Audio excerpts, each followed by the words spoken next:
নজর রাখবো পরবর্তী সংবাদে।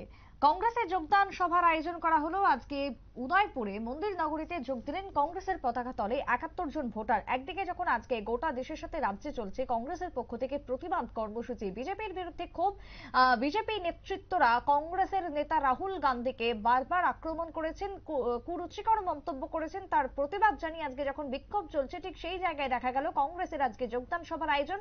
কাকরাবন, শালগড়া, বাগমা, আরকেপুর বিধানসভা কেন্দ্রের ২৭ পরিবারের ৭১ ভোটার বিভিন্ন রাজনৈতিক দল ত্যাগ করে এসে কংগ্রেসে শামিল হলেন। কংগ্রেসের যোগদান সভা নিয়ে কি বক্তব্য উঠে এসেছে জেলা কংগ্রেস নেতৃত্বের, শুনুন। আরকেপুর মাতাপাড়ি বিধানসভা কেন্দ্রে ২৭ পরিবারের ৭১ জন ভোটার আজকে আনুষ্ঠানিকভাবে আমাদের কংগ্রেস দলে যোগদান করেছে। তাদের মধ্যে সিপিএমও রয়েছে, ভারতীয় জনতা পার্টির কার্যকর্তাও রয়েছে। তাদেরকে আমরা আজকে জেলা কংগ্রেস ভবনে উত্তরী এবং দলীয় পতাকা দিয়ে সেখানে বরণ করে নিই।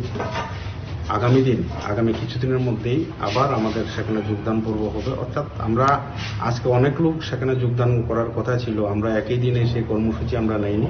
আমরা ধারাবাহিকভাবে আজকের থেকে আমরা যোগদান পর্ব শুরু করলাম। প্রত্যেক সপ্তাহে দেখবেন আপনারা বিভিন্ন দল ছেড়ে বা বিজেপি ছেড়ে আমাদের কংগ্রেস দলে সেখানে যোগদান করবে।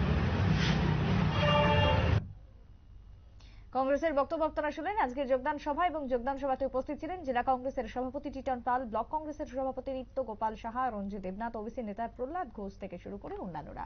যোগদান সভা অব্যাহত থাকবে এমনটাই দাবি এবং কংগ্রেস যে শক্তিশালী হলো এমনটাই দাবি করলেন নেতৃত্বরা। ছোট্ট বিরতির পর ফিরবো, সঙ্গে থাকুন।